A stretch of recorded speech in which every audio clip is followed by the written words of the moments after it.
What is it that makes a good sequel? Is it the logical continuation of where the previous entry left off? Learning more about the characters that we're already familiar with? Setting up a mystery while also continuing previous plot threads? How about a bigger scope and a greater threat from the last entry? Introducing new elements, characters, and locations? How about identifying what made the previous entry so unique, so loved, and so successful, and improving upon that? If that's what it takes to make a good sequel, then Gears of War 2 might just be one of the greatest follow-ups in gaming history. However, this game did come out all the way back in 2008, so just like in the video about the first Gears of War game, which you should all go check out after this by the way if you haven't seen it already, the same question needs to be asked. How well or bad has Gears of War 2 aged?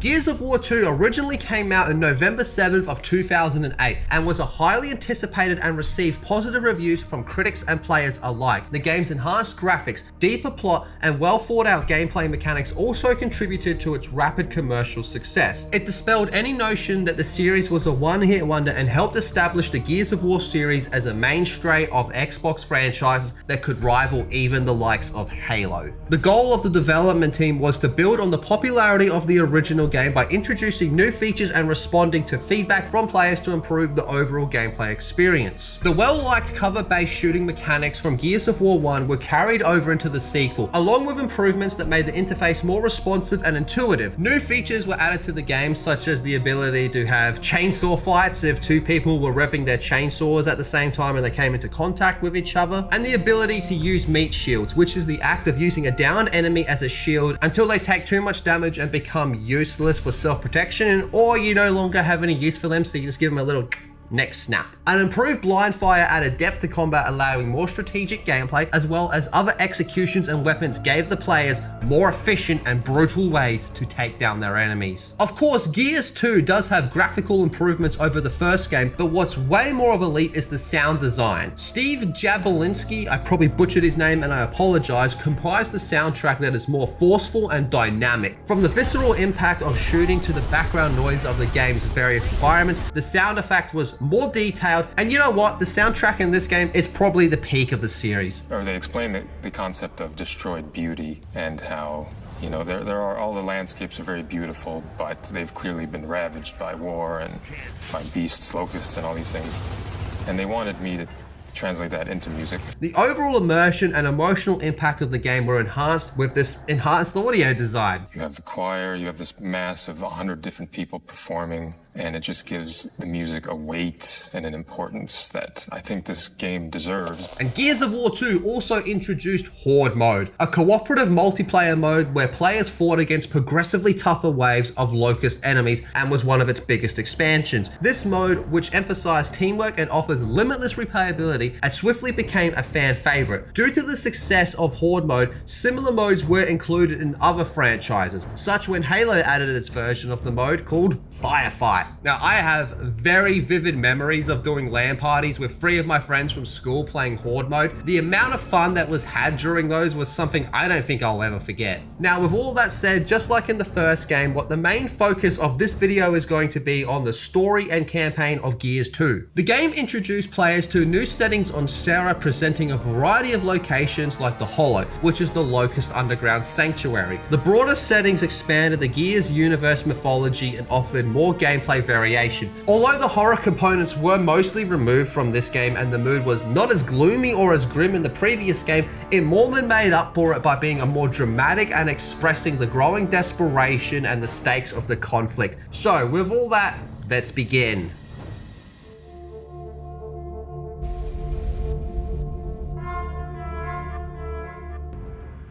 The Locust Queen starts off the game with a brief summary of the events that have transpired over the previous 15 years of the Locust War. She recounts how the war truly began with the Pendulum Wars and how the Locust managed to survive the light mass bomb at the end of the first game, and now Jacinto has become the final safe haven for humanity. The focus then shifts to Jacinto Medical Facility, where Marcus, Dom, and Anya Stroud are gathered. This is where Ben Carmine joins Delta Squad as a rookie. Yes, he is the younger brother of Anthony Carmine from the first game. See?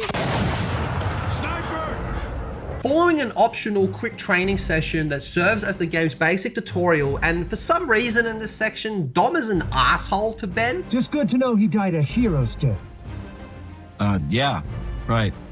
What the fuck is your problem, Hey, Dom? Marcus. Marcus then tells Carmine to wait behind as he spots Locust forces storming the hospital. Marcus and Dom then meet up with Ty, a new character we're introduced to who is instantly recognizable, especially in a crowd of Gears soldiers. And he's more of a spiritual type fighter who fought alongside Marcus in the Pendulum Wars. And during this attack, Marcus, Dom, and Ty travel through the hospital together, eliminating every Locust drone that came in, till finally meeting up with Carmine once more. This is where they drive the attacking Locust into a complete retreat back out of the hospital grounds. After that, Anya then talks to Dom about a potential lead she had on his wife, Maria, who has gone missing. Sadly, this lead turned out to be incorrect, which deeply saddened and angered Dom and caused him to smash a car window. God damn it! Maria will be pivotal to Dom's story and motivations going forward. Also, before we continue, it's interesting to compare the first level of the first Gears game to this game's first level. Yes, both levels serve as tutorials, however, where the first game was more bleak and contained, this level is more action and populated. Obviously, where these levels take place is a reason for this, however, it does help establish the difference between the tones of the two games. Anyway, moving on from that, following the hospital attack, Chairman Prescott rallies the Gears by informing them that the Locust Horde has returned after the light mess bombing in the first game. That the Locust Horde is stronger than ever before, with a force capable to sink entire cities, and now humanity's only remaining choice is to launch a full-scale assault on the Locust Horde in the Hollow. This is the day that we correct the course of human history. Man, does this speech go hard. This is the day we ensure our survival as a species. This has got to be one of the hardest speeches in gaming history. Prescott got me hyped. Soldiers of the cog, my fellow Gears, Feeling like I could go toe-to-toe with a Locust, and bring back the hope of humanity. when in reality, something like this is probably what would happen. You will be my bitch. I am lethal. But in order for this strategy to work, COG soldiers must travel in massive trucks known as assault derricks towards the town of Landown, which is overrun by Locust. Once there, they will employ grind lifts to force their way into the Hollow and engage the Locust head-on. Delta meets up with a conscript called Dizzy, who operates Rig 314, also referred to as Betty. Oh, hell, you gonna try to molest my man? While traveling to Landown, Locust forces try to destroy the derricks, but they are only partially successful because the Gears do their best to repel these attacks. Now, just real quick, I want to mention that in this section, there is a line from Marcus that comes across as a jab at the COG.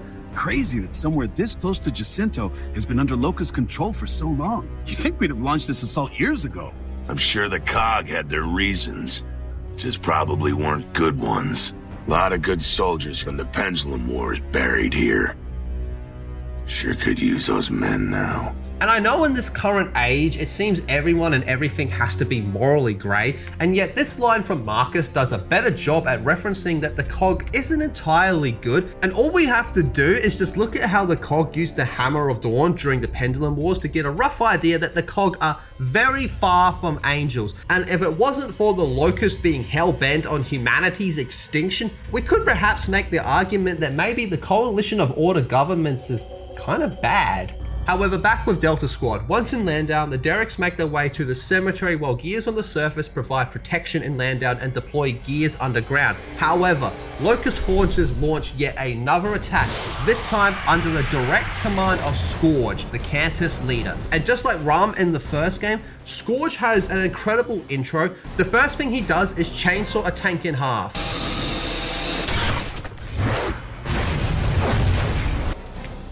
I'm gonna say that again. The motherfucker chainsaws a tank in half. In an attempt to prevent Scourge from stopping Delta from going underground, Dizzy then approaches Scourge and gets into a fight with him, and somehow Ty escapes from his grind lift and enters the fight as well. Marcus and Dom, however, are unable to escape their grind lift and watch helplessly as the two combat Scourge before being projected deep into the inner hollow, unaware of the fate of Dizzy and Ty. And that brings us to the end of the first act of this game, and right away, the tone of Gears 2 will be more action-packed and have greater stakes than the first game. Like I said earlier, it does drop most of the horror elements for the sake of being bigger in every other way. This act also introduces new weapons like the mortar, as well as new characters and enemies such as the Tickers, which are basically slug-like creatures as suicide bombers. And I understand some people don't like the on-rails section of this act, where you're on a turret or the derrick and must fight off Locust attacks, but I do believe it doesn't overstay its welcome here and is used to push that Gears 2 is more action-packed than the first by having you fight corpses and broomricks in the first act, as opposed to in the previous game where these happen much later on in the game. Oh, and I forgot to mention the Hammer Burst has also had a complete rework from the first game and is now a semi-auto weapon, which makes it far more viable and worth using in this game. Now for Act 2.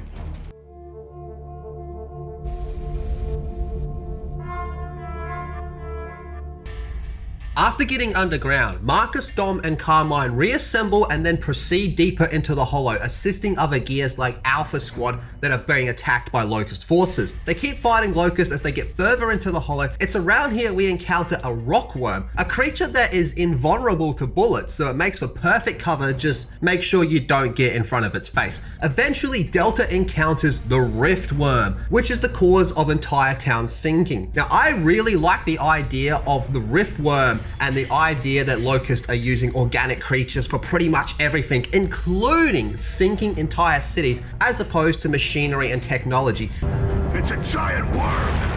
They're sinking cities with a giant worm! It just fits with the Locust so much better. However, I can't help but wonder if at all the Locusts were inspired by the Yuuzhan Vong from Star Wars. It also keeps with the theme that the Locusts are deep underground, and being this far underground, it might as well be a whole new world. Under the command of Scourge, the Riftworm sinks the whole city of Lima in front of Delta, creating a gigantic sinkhole. In a desperate attempt to finally submerge humanity's final safe haven, the Locusts are utilizing the Riftworm to sink cities around Jacinto. Delta moves swiftly through the burning and damaged sunken metropolis of Lima, fighting through Locust invasions and searching for survivors until they stumble upon an ambush, which actually happens quite a lot in this game. Delta Squad's always walking into ambushes. Anyway, they're fighting back as best as possible, however they are being overrun, and that's until our boy the Coltrane clutches up with his intro scene and saves them, as it was inevitable that Delta Squad will eventually be overran and killed by the relentless attacking Locust. Nobody plays this game like me!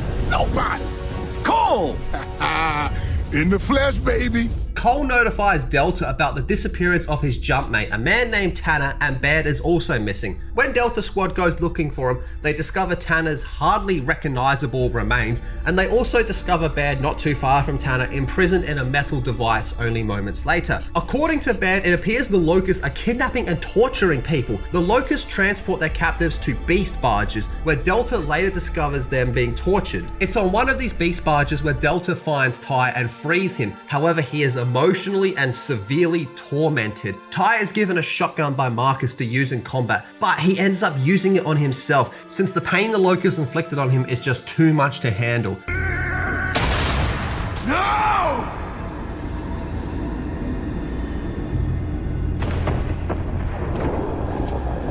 Both Carmine and Marcus are completely horrified at Ty's suicide. This scene is one of the most remembered scenes in the entire Gears of War franchise. Ty's suicide goes past just being mere shock factor. From the moment we are introduced to Ty, it is repeatedly reinforced that Ty is a serious badass. We even have this line from Marcus. Ty's as tough as a brumok, though, so if anyone could make it, it'd be him. So for Ty to be physically, mentally, and emotionally broken by the Locust as quick as he was that he resorts to suicide, it shows that the Locust must have done some truly evil stuff. And not showing exactly what the Locust did to Ty is also a way the player finds a new sense of fear of the Locust. Considering we're so used to killing hordes of them at this stage, the unknown is always more scary type of thing going on here. However, some of Ty's torture is shown in a comic book, if you want to go check that out. Eventually, Marcus returns to Lima Sinkhole with Delta Squad after obtaining Ty's cog tags, and this is just prior to the Riftworm's unexpected reappearance. Delta is picked up by a King Raven while they're back in the sinkhole. The tunneling from the Riftworm produces flying debris that hits the King Raven's tail, suddenly losing control and allowing Carmine to fall off the Raven into the Riftworm's mouth, whereupon the King Raven as a whole is swallowed with the rest of Delta Squad. I also want to take this time to mention that this is kind of Carmine's fault that Delta didn't escape in time. He tries to hold off attacking Locust while everyone is already on the King Raven and he gets shot, so Delta pulls him on board. Him wasting as much time as he did is probably why they were unable to escape from the Riftworm. This is when the game cuts to a first-person perspective from Dom's point of view, where he is dreaming that he's about to be pampered by his wife, only to be woken up by Marcus yelling in his face to wake up to discover that Delta Squad is inside the Riftworm. Now, you go from pampered from beautiful wife to Marcus screaming in your face that you've been swallowed by a giant worm. Switching back to controlling Marcus within the Riftworm, Delta makes their way through the Riftworm via the stomach and digestive system towards the head. This is where they discover Carmine, who is dying from acid burns and is largely being consumed by Nemesis, which are organisms that reside in the Riftworm. As he is about to pass away, Carmine requests Marcus to tell his family how much he loves them and to deliver a note that he recently wrote to his brother Clay, who we do get to see in the third game. So yeah, there you have it, another dead Carmine and Delta Squad. They're 0 for 2 at the moment. Subsequently, Marcus resolves to kill the Riftworm before it's causing any more damage to any cities. As Delta passes through the Riftworm, the worm's arteries are severed, exposing its 3 hearts. In the end, this kills the Riftworm, enabling Delta to chainsaw through the enormous beast and emerge in a pool of blood. This whole section inside the Riftworm is absolutely wild. From the sad death scene of Benjamin Carmine and using the Lancer to cut Worm's heart is insane. I personally like how Baird asks the questions any real person would ask in this situation, and how Marcus just tells him to shut up and not think too much about it. For all we know, this thing's heart's like a mile away from here. And how are we supposed to find it anyway? Baird, shut up. It's kind of meta in a way, like the devs are just trying to remind us it's a video game, don't overthink it. This whole act is a big step up from the previous one. We go from landing underground, straight into action, witness a giant worm sink a city, reunite with the main cast of Delta Squad, 2 squad members die, swallowed by the Riftworm, and then kill the worm from the inside, all in the same act. This act also introduces a new enemy type called the Bloodmouth, which is basically a locust drone riding a smaller sized creature. And when I say smaller, I mean by locust standards, at least. So they have the locust on them for ranged attacks, which they normally use a hammer burst rifle from memory. And the actual beast itself has arms that it can claw at you if you get too close to it. So you can kill the creature and then focus on the locust, which will fall off, or you can kill the locust and then focus on the creature. Either way, these bastards are a bit of a problem with their speed and agility while also having their riders shoot at you. The other new type of enemy we encounter in this act for the first time is a boomer variant called a grinder. And just like their boomer cousins, they also have their own iconic one-liner. Grind!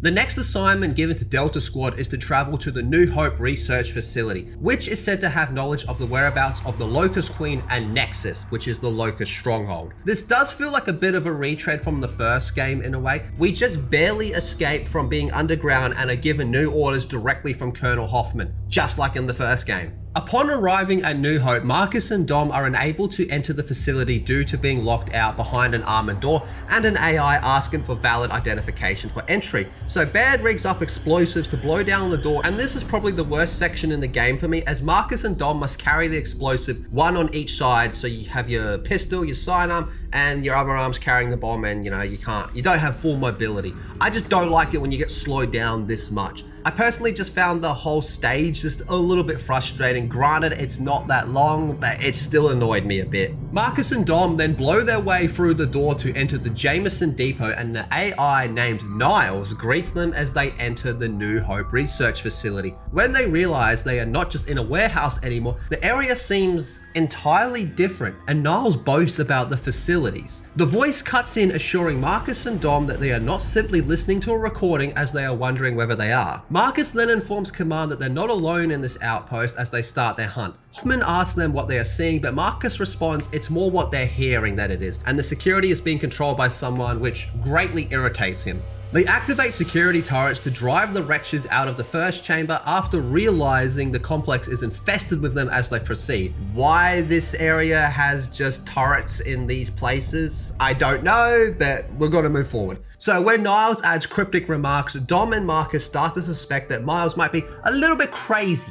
They carry on investigating New Hope's labs and offices while coming under attack from security turrets, which they must either avoid or locate the manual override for. Again, why these turrets are in these positions in this facility with the controls located in these places, but we're just gonna go forward. They have to keep fending off wretches and put up with Niles' remarks all at the same time. Marcus advises that they seek cover until the weather improves, as Bear reports that Razor Hail is probably on its way and it's going to get worse as they explore. Now, Razor Hail will come in and be very prominent in the later stage of this act. Dom and Marcus find creatures being held in stasis tanks that are not POWs or wretches as they make their way around the facility. When Niles worries that they won't get clearance for New Hope once more, Marcus dismisses him by reminding him of the last time clearance was a problem. It's around this part where Marcus then asks Hoffman if he's getting all of this. Hoffman answers that he understands, but there is absolutely no information, adding that they're in the total confidential domain off the record.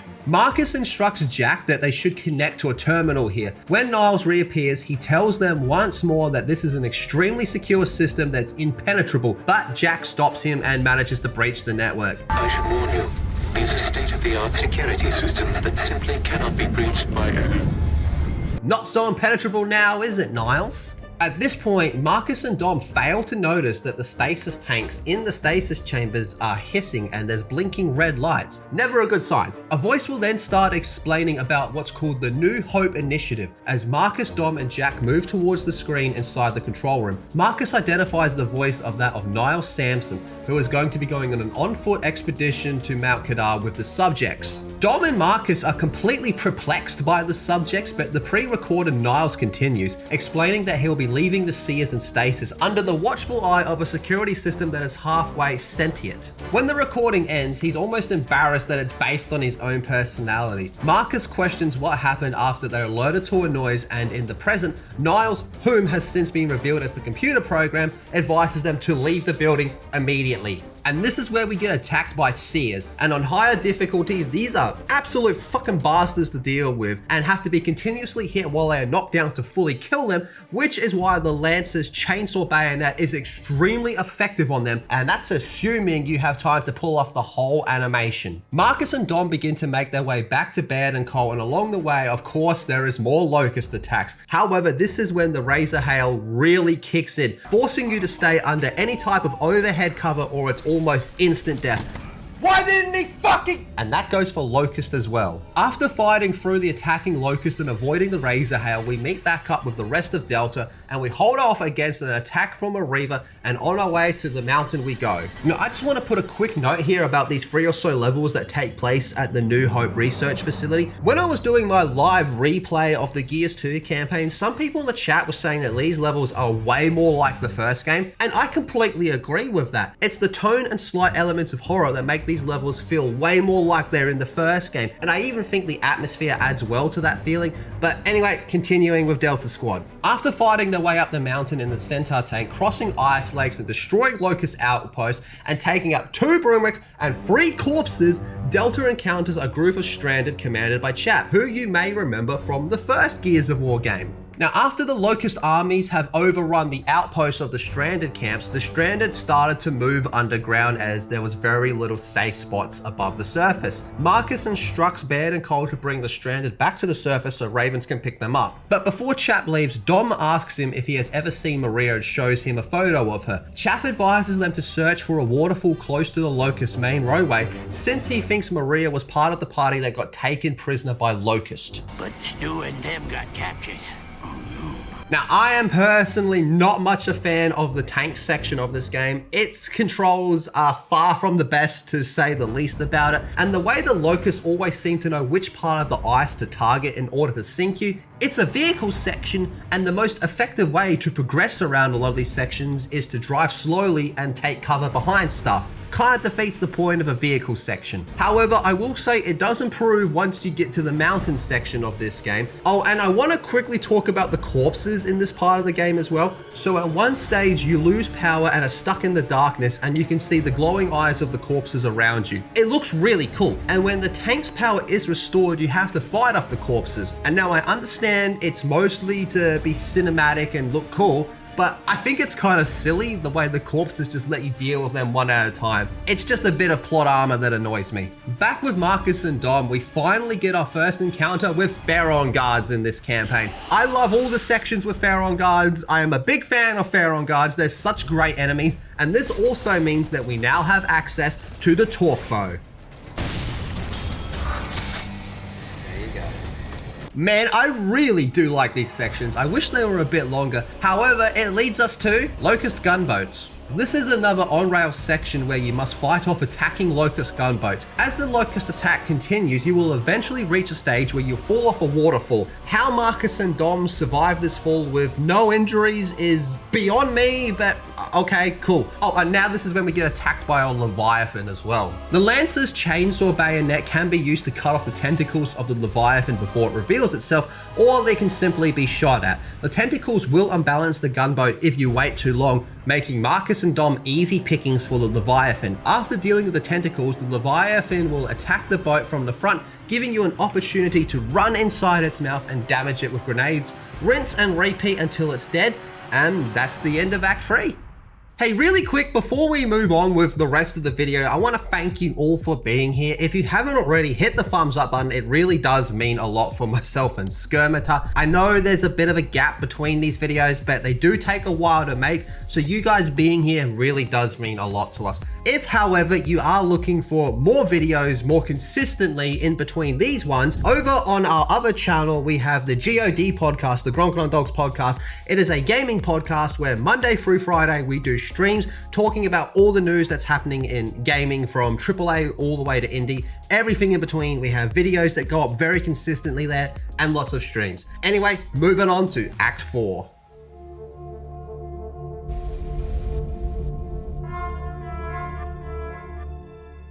Instead of completing the mission into Nexus, Dom persuades Marcus to assist him in looking for Maria in the neighboring work camps. Following a brief search dodging Locust patrols, they do eventually find Maria, and a cutscene will play showing Maria as Dom recalls her stepping out of the slave pod, immaculate, unscathed, grinning, and beautiful.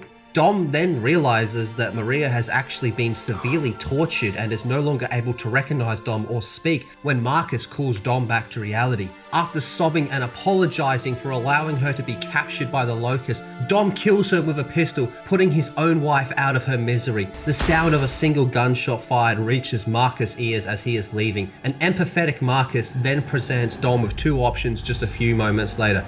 Either they can sneak inside Nexus wearing Locust armor, or they can just murder everything in their path, to which Dom replies, "I want to kill them all."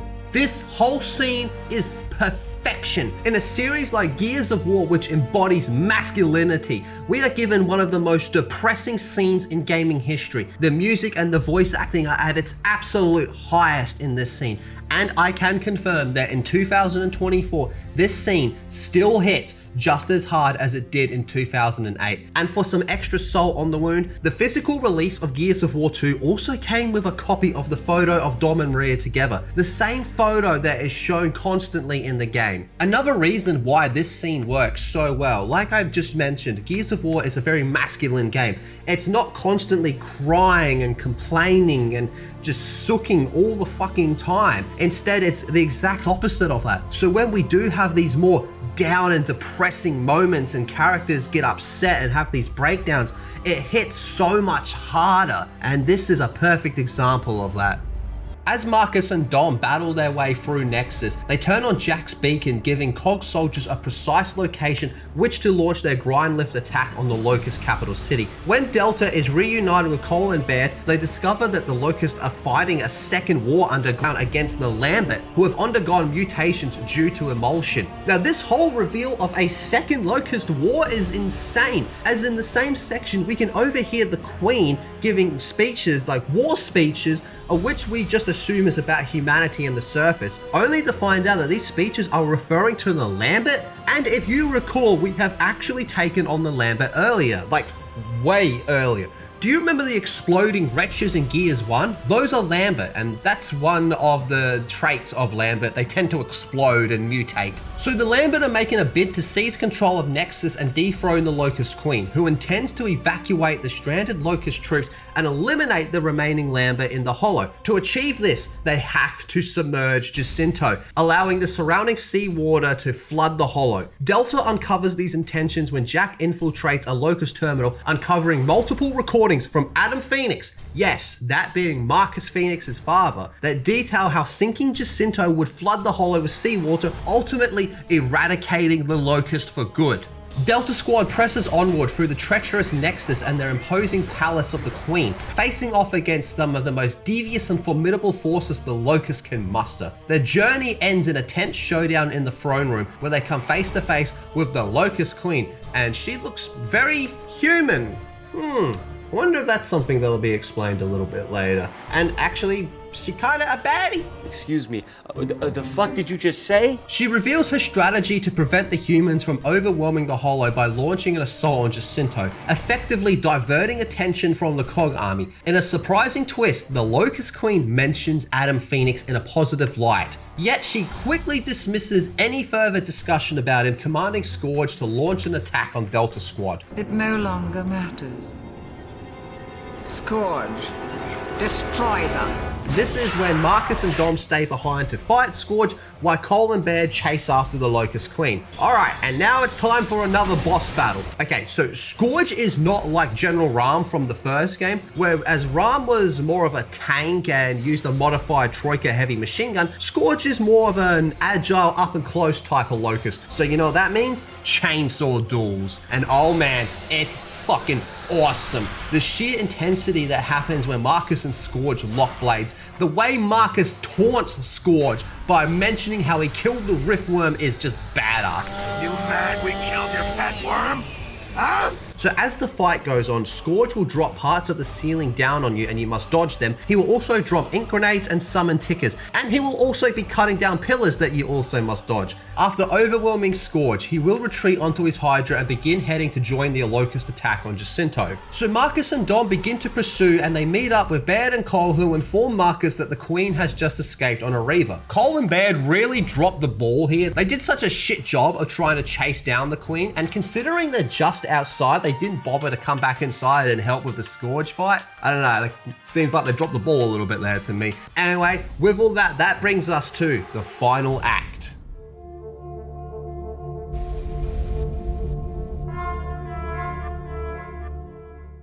Delta hijacks 2 Reavers and uses them to fly to Jacinto as fastly as possible. They are followed on their return trip to Jacinto by Scourge aboard his Hydra and other Reavers controlled by Locust. Basically, it's another on-rails section where we have very minimal control of the Reavers. We are more focused on fighting off the Locust attacks. Now, depending on which direction you're facing is what weapon you will be using, and during this section, you'll be shifting back and forth between the 2 weapons. After Delta Squad defeats the Hydra, Scourge falls to the earth below and dies. It's kind of lackluster ending for Scourge.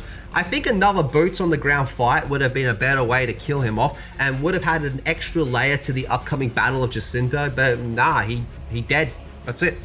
He dead. Upon arriving at Jacinto, Delta joins forces with Colonel Hoffman to protect the COG headquarters from the relentless Locust onslaught, and after successfully defending their position, they receive a new directive to deploy a light mass bomb to sink Jacinto, which will subsequently flood the Hollow. However, the operation faces significant challenges due to the Cedar and Nemesis infestations, which pose a serious threat to the King Raven's tasked with delivering the bomb to its designated location. So we fight through the attacking Locusts and they throw everything they have at us, from boomers to broomricks. The game takes almost everything that it has introduced to us so far and throws it all at us. It really feels like a massive attack from the Locust and a desperate defense from the COG. It's easily by far the most balls to the wall action-filled segments from the whole franchise up to this point. Furthermore, it is also necessary to create an entry point for the Ravens to access underground, and Marcus and Dom proceed to execute the mission while Baird and Cole remain to support the preparation of the light mass bomb.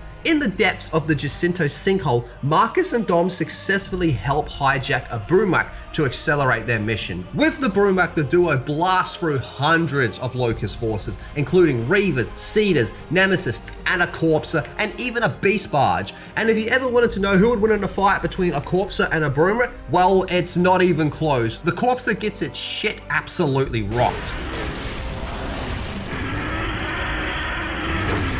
You keep smashing through the Locust with the hijacked Brumac till you get to 3 pillars that you smash down to create an opening for King Ravens to move in and deploy the light mass bomb. Unfortunately, however, this is when the Brumac turns lambent due to the extended exposure in the emulsion, and it also destroys the King Raven carrying the light mass bomb, which results in the light mass bomb falling into the emulsion and rendering it inaccessible. Understanding that the Brumac is turning lambent, Marcus, Dom, and Baird activate the Hammer of Dawn, resulting in a massive explosion that not only obliterates the Brumac but also generates enough force to submerge Jacinto and flood the Hollow, ultimately drowning both the Locust Horde and the Lambent. As the COG army retreats from Jacinto, witnessing its descent underground, Marcus tries to reach Anya but becomes increasingly anxious when she does not reply. While holding Maria's photo with a heavy heart, Dom begins to offer Marcus some solace. Before long, they spot Cole, Prescott, Hoffman, and Anya aboard a nearby Raven. All of this plays out while the Locust Queen is delivering a powerful monologue about loss, sacrifice,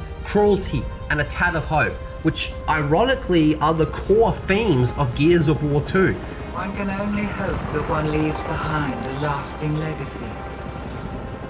But so often, the legacies that we leave behind are not the ones that we intended.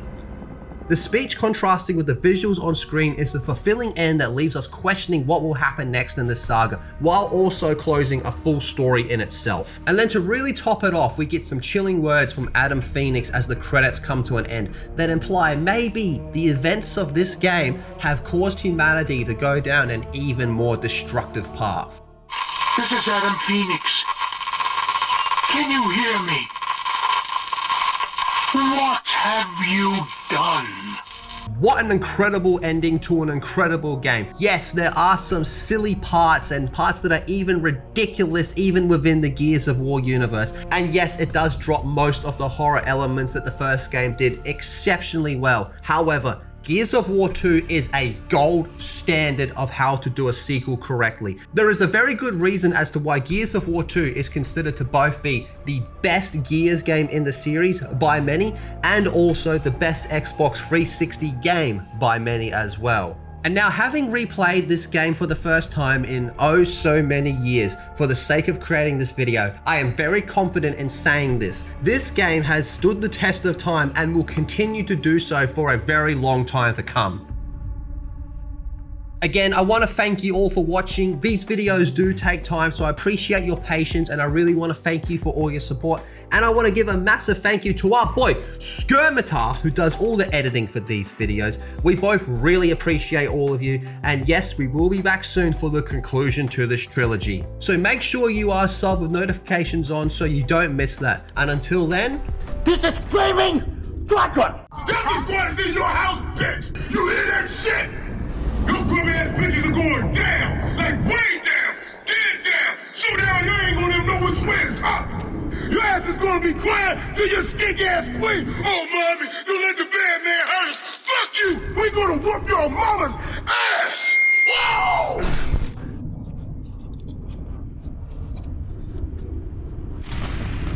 There we go. One muzzled queen.